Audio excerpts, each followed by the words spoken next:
Hello, everybody, and welcome back to another daily Bible reading on the Words of Life channel. Today is day 23, and we're going to be reading Isaiah chapter 5 and 6, as well as Mark chapter 2. Let's dive right in. The book of Isaiah, chapter 5. Let me sing for my beloved my love song concerning his vineyard. My beloved had a vineyard on a very fertile hill. He dug it and cleared it of stones and planted it with choice vines. He built a watchtower in the midst of it, and hewed out a wine vat in it. And he looked for it to yield grapes, but it yielded wild grapes. And now, O inhabitants of Jerusalem and men of Judah, judge between me and my vineyard. What more was there to do for my vineyard that I have not done in it? When I looked for it to yield grapes, why did it yield wild grapes? And now I will tell you what I will do to my vineyard. I will remove its hedge, and it shall be devoured. I will break down its wall, and it shall be trampled down. I will make it a waste. It shall not be pruned or hoed, and briars and thorns shall grow up. I will also command the clouds that they rain no rain upon it. For the vineyard of the Lord of hosts is the house of Israel, and the men of Judah are his pleasant planting. And he looked for justice, but behold, bloodshed, for righteousness, but behold, an outcry. Woe to those who join house to house, who add field to field, until there is no more room, and you are made to dwell alone in the midst of the land. The Lord of hosts has sworn in my hearing, surely many houses shall be desolate, large and beautiful houses without inhabitant.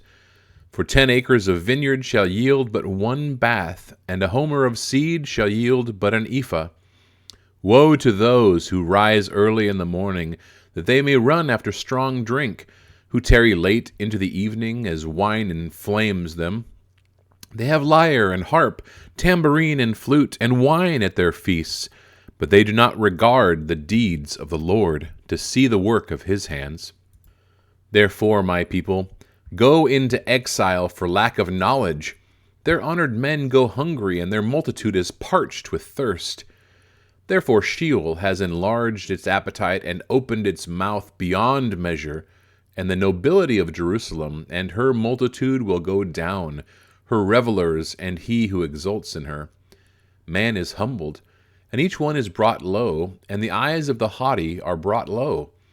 But the Lord of hosts is exalted in justice, and the holy God shows himself holy in righteousness. Then shall the lambs graze as in their pasture, and nomads shall eat among the ruins of the rich. Woe to those who draw iniquity with cords of falsehood, who draw sin as with cart ropes, who say, Let him be quick, let him speed his work, that we may see it. Let the counsel of the Holy One of Israel draw near, and let it come that we may know it. Woe to those who call evil good and good evil, who put darkness for light and light for darkness, who put bitter for sweet and sweet for bitter. Woe to those who are wise in their own eyes and shrewd in their own sight. Woe to those who are heroes at drinking wine, and valiant men in mixing strong drink, who acquit the guilty for a bribe and deprive the innocent of his right. Therefore, as the tongue of fire devours the stubble, and as dry grass sinks down in the flame, so their root will be as rottenness, and their blossom go up like dust. For they have rejected the law of the Lord of hosts, and have despised the word of the Holy One of Israel. Therefore the anger of the Lord was kindled against his people, and he stretched out his hand against them and struck them. And the mountains quaked, and their corpses were as refuse in the midst of the streets. For all this his anger was not turned away, and his hand is stretched out. He will raise a signal for nations far away, and whistle for them from the ends of the earth. And behold, quickly, speedily they come. None is weary, none stumbles, none slumbers or sleeps. Not a waistband is loosed, not a sandal strap is broken. Their arrows are sharp, and the bows bent. Their horses' hoofs seem like flint, and their wheels like the whirlwind. Their roaring is like a lion, like young lions they roar. They growl and seize their prey. They carry it off, and none can rescue. They will growl over it on that day, like the growling of the sea. And if one looks to the land, behold, darkness and distress, and the light is darkened by its clouds. Isaiah chapter 6. In the year that King Uzziah died, I saw the Lord sitting upon a throne, high and lifted up, and the train of his robe filled the temple. Above him stood the seraphim. Each had 6 wings. With 2 he covered his face, and with 2 he covered his feet, and with 2 he flew. And one called to another and said, Holy, holy, holy is the Lord of hosts. The whole earth is full of his glory. And the foundations of the thresholds shook at the voice of him who called, and the house was filled with smoke. And I said, Woe is me, for I am lost, for I am a man of unclean lips, and I dwell in the midst of a people of unclean lips. For my eyes have seen the King, the Lord of hosts. Then one of the seraphim flew to me, having in his hand a burning coal that he had taken with tongs from the altar. And he touched my mouth and said, Behold, this has touched your lips. Your guilt is taken away, and your sin atoned for. And I heard the voice of the Lord saying, Whom shall I send, and who will go for us? Then I said, Here I am, send me. And he said, Go, and say to this people, Keep on hearing, but do not understand. Keep on seeing, but do not perceive. Make the heart of this people dull, and their ears heavy, and blind their eyes, lest they see with their eyes, and hear with their ears, and understand with their hearts, and turn and be healed. Then I said, How long, O Lord? And he said, Until cities lie waste without inhabitant, and houses without people, and the land is a desolate waste. And the Lord removes people far away, and the forsaken places are many in the midst of the land. And though 1/10 remain in it, it will be burned again, like a terebinth or an oak, whose stump remains when it is felled. The holy seed is its stump. Now to the New Testament, Mark chapter 2. And when he returned to Capernaum after some days, it was reported that he was at home. And many were gathered there, so that there was no more room, not even at the door. And he was preaching the word to them. And they came, bringing to him a paralytic carried by 4 men. And when they could not get near him because of the crowd, they removed the roof above him. And when they had made an opening, they let down the bed on which the paralytic lay. And when Jesus saw their faith, he said to the paralytic, Son, your sins are forgiven. Now some of the scribes were sitting there, questioning in their hearts, Why does this man speak like that? He is blaspheming. Who can forgive sins but God alone? And immediately Jesus, perceiving in his spirit that they thus questioned within themselves, said to them, Why do you question these things in your hearts? Which is easier, to say to the paralytic, Your sins are forgiven, or to say, Rise, take up your bed and walk? But that you may know that the Son of Man has authority on earth to forgive sins, he said to the paralytic, I say to you, Rise, pick up your bed and go home. And he rose and immediately picked up his bed and went out before them all, so that they were all amazed and glorified God, saying, We never saw anything like this. He went out again beside the sea, and all the crowd was coming to him, and he was teaching them.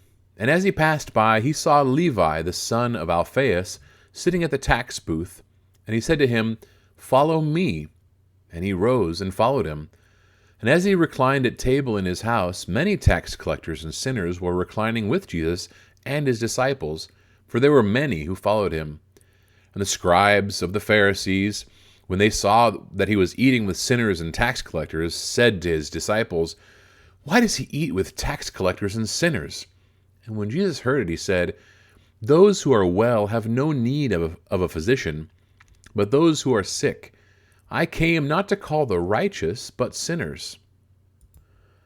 Now John's disciples and the Pharisees were fasting, and people came and said to him, Why do John's disciples and the disciples of the Pharisees fast, but your disciples do not fast? And Jesus said to them, "Can the wedding guests fast while the bridegroom is with them? As long as they have the bridegroom with them, they cannot fast. The days will come when the bridegroom is taken away from them, and they will fast in that day. No one sews a piece of unshrunk cloth on an old garment. If he does, the patch tears away from it, the new from the old, and a worse tear is made. And no one puts new wine into old wineskins. If he does, the wine will burst the skins, and the wine is destroyed, and so are the skins. But new wine is for fresh wineskins." One Sabbath he was going through the grain fields, and as they made their way, his disciples began to pluck heads of grain. And the Pharisees were saying to him, "Look, why are they doing what is not lawful on the Sabbath?" And he said to them, "Have you never read what David did when he was in need and was hungry, he and those who were with him? How he entered the house of God in the time of Abiathar the high priest, and ate the bread of the presence, which it is not lawful for any but the priest to eat, and also gave it to those who were with him?" And he said to them, "The Sabbath was made for man, not man for the Sabbath. So the Son of Man is Lord even of the Sabbath." All right, that concludes our reading for today. A couple of takeaways for me. I was really thoughtful about our reading from Isaiah, especially in chapter 5. When he got down to verse 20 there, when he said, "Woe to those who call evil good and in good evil, who put darkness for light and light for darkness, bitter for sweet and sweet for bitter." And he goes on and continues to make these analogies. Aren't we living in a time like that right now? It seems everywhere you look that people are trying to turn truth upside down and flip it on its head.